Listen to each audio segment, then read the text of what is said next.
Hello दोस्तों, कैसे हो आप सब। आप सभी को प्यार भरा नमस्कार। स्वागत है आपका अपने यूट्यूब चैनल पॉइंट एजुकेटर में। मैं बिंदु चौधरी आज आपके लिए लर्निंग की एक मोस्ट इम्पोर्टेंट थ्योरी लेकर आई हूँ, क्लासिकल कंडीशनिंग थ्योरी। और ये थ्योरी ऐसी है जो सीटेट एचटेट कोई भी टेस्ट है उसमें मोस्ट इम्पोर्टेंट रहती है और है बिल्कुल आसान अगर उसको ध्यान से समझा जाए तो। ठीक है, तो स्टार्ट करते हैं। आज का हमारा टॉपिक रहेगा क्लासिकल कंडीशनिंग थ्योरी।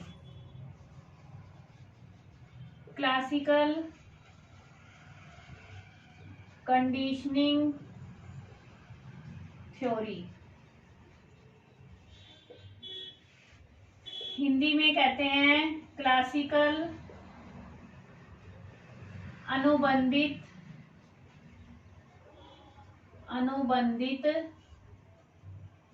सिद्धांत। अब इस थ्योरी का जो प्रतिपादन है, डेवलपमेंट है, वो किसने किया है? पावलोव ने किया है। ठीक है, वो रूस से थे। पावलोव हैं, वो रूस के थे और ये फिजियोलॉजी से बिलोंग करते थे, साइकोलॉजी से बिलोंग नहीं करते थे। लेकिन इनका जो प्रयोग है वो साइकोलॉजी में, लर्निंग में बहुत ज्यादा इंपॉर्टेंस रखता है, इसलिए ये हमें पढ़ना रहता है। ठीक है, तो पावलोव ने जो प्रयोग किया था वो पाचन तंत्र में लार स्राव का क्या रोल रहता है उससे रिलेटेड था। और उन्होंने इस पे जो प्रयोग किया था उसके लिए 1904 में नोबेल पुरस्कार प्राप्त किया था। तो 1904 में पावलोव को इस प्रयोग के लिए क्या मिला था? नोबेल प्राइज मिला था। और पावलोव ने जो ये थ्योरी बनाई है इसके 3-4 नाम और हैं। कई बार नाम डिफरेंट करके पूछ लेते हैं। क्या क्या नाम है देखो। एक है इसका रिस्पोंडेंट कंडीशनिंग थ्योरी। रिस्पोंडेंट क्या होता है? प्रतिवादी। हिंदी में कहते हैं प्रतिवादी। ठीक है, एक इसको कहते हैं टाइप एस कंडीशनिंग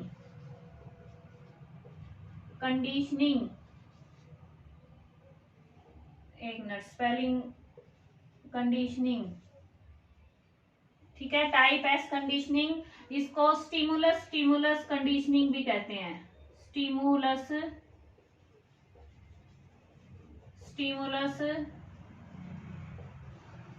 कंडीशनिंग। और इसको कंडीशनड रिस्पॉन्स थ्योरी भी कहते हैं। रिस्पॉन्स थ्योरी, ये इसके नाम है। ठीक है, तो आपको टाइप एस कंडीशनिंग या टाइप एस थ्योरी पूछ लें तो क्या है? क्लासिकल कंडीशनिंग है। रिस्पोंडेंट कंडीशनिंग, प्रतिवादी कंडीशनिंग थ्योरी कौन सी है? क्लासिकल कंडीशनिंग है। स्टिमुलस कंडीशनिंग कौन सी है? क्लासिकल कंडीशनिंग है।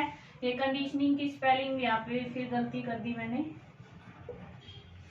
ठीक है, अब और कंडीशनड रिस्पॉन्स थ्योरी कौन सी है? क्लासिकल कंडीशनिंग है। अब इस थ्योरी को क्लासिकल कंडीशनिंग क्यों कहा गया? क्योंकि जो ये प्रयोग किया था ये क्लासिक प्रयोगशाला में किया गया था।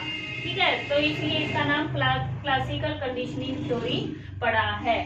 प्रतिवादी रिस्पोंडेंट यानी रिस्पॉन्स, स्टिमुलस के प्रति रिस्पॉन्स क्या हुआ है उसको कंडीशनड किया गया है, इसलिए इसको रिस्पोंडेंट या कंडीशन रिस्पॉन्स थ्योरी कहा गया है। और स्टिमुलस या टाइप एस कंडीशनिंग क्यों कहा है? क्योंकि एक स्टिमुलस जो भोजन है उसका लार स्राव होता था भोजन को देखकर, वो घंटी की आवाज से उसने क्या कर दिया? कंडीशन कर दिया। इस वजह से इसको स्टिमुलस एक स्टिमुलस का दूसरे स्टिमुलस से क्या एसोसिएशन, संबंध बना दिया, इसलिए इसको स्टिमुलस कंडीशन थ्योरी भी कहते हैं। ठीक है, याद रहेगा इनके नाम हैं, ये मोस्ट इंपोर्टेंट हैं। कई बार सिर्फ नाम ही पूछे जाते हैं और 1 नंबर पक्का होता है।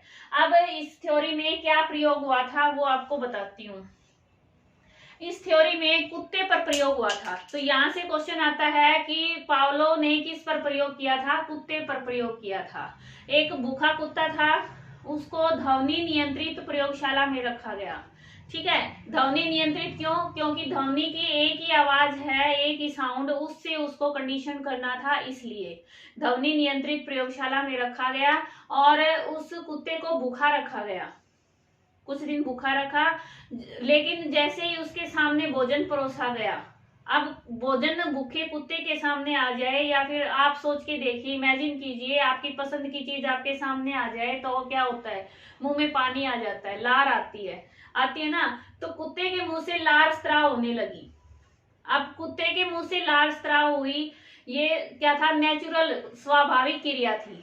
भोजन को देखकर कुत्ते के मुंह में पानी आना क्या हो गया, नेचुरल प्रोसेस हो गया, ठीक है, नेचुरल रिस्पॉन्स था स्टिमुलस के प्रति। अब इसके बाद क्या हुआ कि पावलोव ने एक बैल की आवाज, घंटी की आवाज, उस खाने से पहले, जो भोजन उसको दिया जा रहा था उससे पहले उसके सामने एक घंटी की आवाज प्रस्तुत की गई, यानी पहले बैल बजाई गई, फिर भोजन दिया गया। तो अब धीरे धीरे कुछ दिन तक ये प्रयोग करते रहे। अब जब ये प्रयोग बार बार दोहराया गया तो पावलोव ने पाया कि अब कुत्ते के मुंह में पानी सिर्फ घंटी की आवाज से ही आ जाता था। घंटी की आवाज सुनाई दी, कुत्ते ने ये अनुमान लगा लिया कि अब खाना आने वाला है और उसके मुंह में पानी आना शुरू हो जाता था। तो इससे उन्होंने क्या किया कि कुछ दिन बाद सिर्फ घंटी की आवाज से ही कुत्ते के मुंह में लार का स्त्राव होने लग गया, ठीक है। तो उन्होंने भोजन और घंटी की आवाज को क्या कर दिया, एसोसिएशन कर दिया, उनके बीच में एक संबंध स्थापित कर दिया, स्टिमुलस का स्टिमुलस के साथ एसोसिएशन कर दिया, कंडीशन कर दिया, इसीलिए इसको कंडीशन कहा गया, ठीक है। घंटी की आवाज को कंडीशन कर दिया भोजन के साथ, तो ये कंडीशन थ्योरी हुई और कंडीशन रिस्पॉन्स थ्योरी। क्लियर हुआ? तो ये प्रयोग था, बिल्कुल जरा सा था। अब इसमें कुछ टर्म यूज हुई हैं जो पेपर में पूछी जाती हैं, वो क्या है देखिए। अब इसमें कुछ टर्म यूज हुई हैं, यूसीएस, यूसीआर और सीएस और सीआर। अब ये टर्म है, ये किसके लिए यूज हुआ है, यू से अनकंडीशन, सी से कंडीशन, अनकंडीशन स्टिमुलस, फिर है अनकंडीशन रिस्पॉन्स, ठीक है, और कंडीशन स्टिमुलस, स्टिमुलस, और ये कंडीशन रिस्पॉन्स। बस ये चार टर्म याद समझ लो ध्यान से, आपको थ्योरी समझ आ जाएगी। अनकंडीशन स्टिमुलस क्या है, भोजन। जो अनकंडीशन होता है ना, यानी स्वाभाविक रूप से होना, तो स्वाभाविक स्टिमुलस क्या है, भोजन। फिर है अनकंडीशन रिस्पॉन्स, भोजन को देखकर क्या होता है, लार स्त्राव, ये क्या हो गया, इसका अनकंडीशन रिस्पॉन्स हो गया, नेचुरल है, ये आएगा। फिर है कंडीशन स्टिमुलस, घंटी की आवाज, घंटी की आवाज, ये क्या हो गई, कंडीशनड हो गई, ठीक है तो स्टिमुलस लेकिन ये कंडीशनड हो गई। और कंडीशन रिस्पॉन्स क्या हो गया, घंटी की आवाज पर,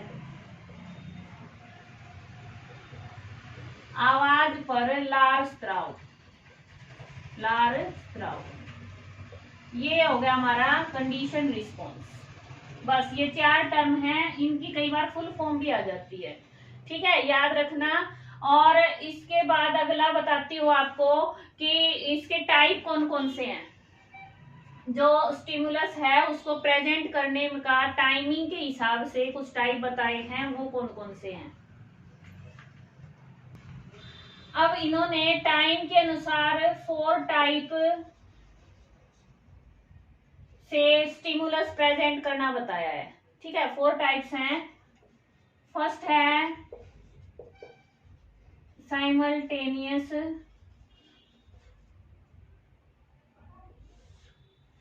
साइमल्टेनियस कंडीशनिंग,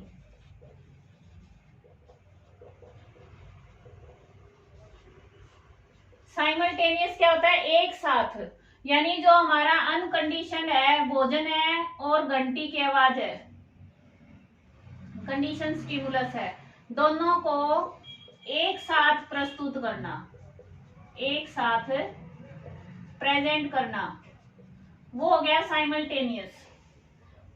यानी कोई गैप नहीं होना, एक साथ घंटी की आवाज भी तभी बजाई, भोजन भी तभी आया, और ये दोनों एक साथ किए, तो इसको साइमल्टेनियस कहेंगे। सेकंड है delayed. Delayed conditioning. Delayed conditioning क्या होगी कि जो अनकंडीशन स्टिमुलस है उसको कंडीशन स्टिमुलस के साथ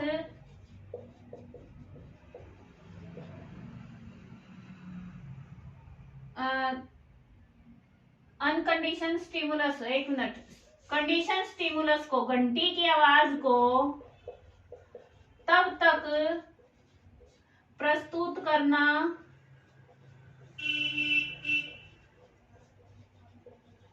जब तक अनकंडीशन स्टिमुलस न आ जाए। ठीक है, यानी सीएस और यूसीएस में बीच में संबंध तो है, लेकिन वो तब तक, घंटी की आवाज तब तक बजती रहेगी जब तक भोजन आएगा, वो हो गई डिलेड।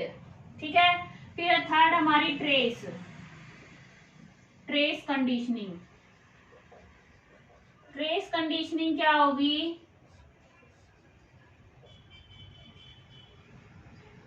गैप होना, जो यूसीएस एंड सीएस के बीच कुछ अंतर होना।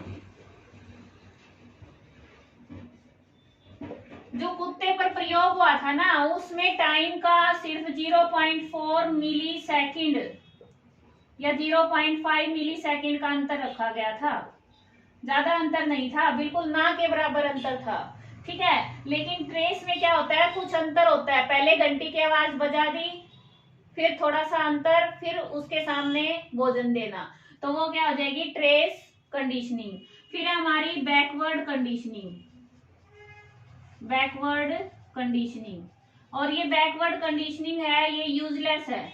यूजलेस क्यों है कि भोजन पहले देना, यानी कंडीशन जो स्टिमुलस है को पहले प्रस्तुत करना, बाद में सीएस को, घंटी की आवाज बाद में, कितनी बार बजाते रहो, लार थोड़ी ना आएगी, नहीं आएगी ना, तो ये क्या है, यूजलेस है ये कंडीशनिंग, ये काम नहीं आती। ये तीन हैं, ये अच्छी हैं, और सबसे ज्यादा जो यूज होती है या फिर सबसे ज्यादा इफेक्टिव है वो है डिलेड कंडीशनिंग। सबसे ज्यादा इफेक्टिव कौन सी है, डिलेड कंडीशनिंग। क्लियर हुआ। अब इसके साथ एक बात और बताती हूँ, कुछ वर्ड हैं जो इसमें बार बार पूछे जाते हैं, वो देखिए।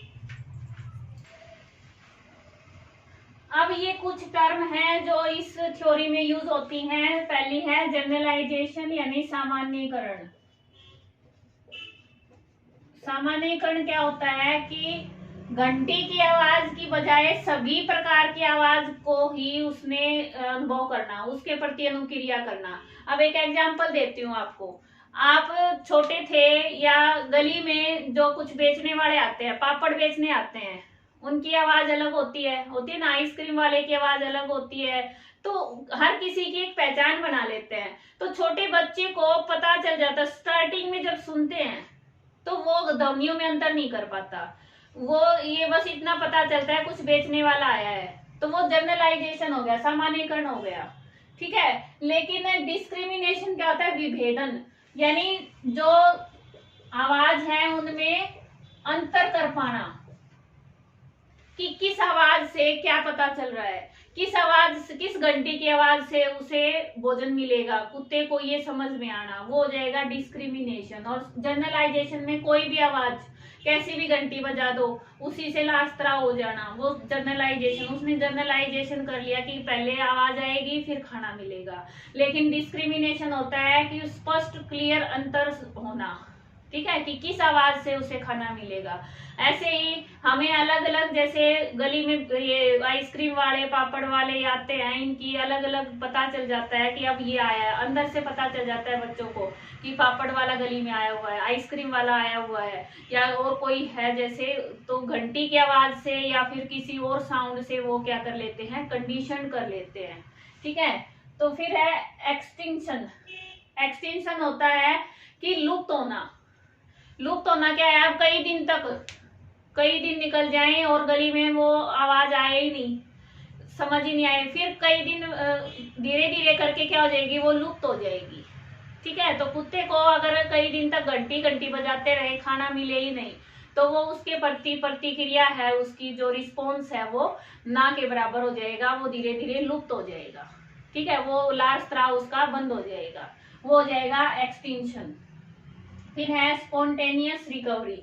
स्पॉन्टेनियस रिकवरी की आंशिक रूप से विलुप्त हो गई, वो लार स्राव उसकी कम हो गई धीरे धीरे, क्योंकि उसको टाइम पर खाना नहीं मिला, लेकिन एक दिन फिर घंटी की आवाज से उसके मुंह में फिर से पानी आ गया और वो हो गया उसकी रिकवरी, यानी अचानक से रिकवरी होना। ठीक है, ऐसे ही मान लो कई दिन तक पापड़ वाले की आवाज गली में नहीं आई, हम भूल गए, बड़े हो गए, पता ही नहीं चला, लेकिन अचानक से एक दिन फिर से वही आवाज आई और हमें तुरंत पता चल गया कि पापड़ वाला आया है, तो वो हमारी क्या हो गई, स्पॉन्टेनियस रिकवरी। समझ आया? उम्मीद है इस एग्जाम्पल से आपको अच्छे से समझ आ गया होगा। ये 4 टर्म होती हैं, ये पेपर में कई बार पूछ लेते हैं, आपको समझ में आनी चाहिए। अब इस थ्योरी में एक और बात बता देती हूँ, थोड़ी सी इंपॉर्टेंट है, अभी तक आया नहीं पेपर में लेकिन आ सकता है। Types of unconditioned stimulus. 2 type के होते हैं, या तो एप्टेटिव होते हैं, एप्टिट्यूड, या फिर एवर्सिव होते हैं। एप्टेटिव होते हैं, वो सेटिस्फेक्शन देते हैं, प्लेजर देते हैं, खुश वाले, यानी जो खुशी प्रदान करें वो स्टिमुलस। और एवर्सिव होते हैं जिससे पीड़ा हो, दर्द हो, ठीक है, अनसेटिस्फेक्शन देते हैं और पेनफुल होते हैं, वो एवर्सिव होते हैं। तो इसमें इम्पोर्टेंट बात ये है कि जो एप्टेटिव हैं उनका यूज करते हैं स्टिमुलस का, तो उसमें काफी सारे ट्रायल दिए जाते हैं, ज्यादा ट्रायल की जरूरत होती है, जबकि एवर्सिव ट्रायल हैं वो 1-2 ट्रायल से हम कंडीशन कर देते हैं।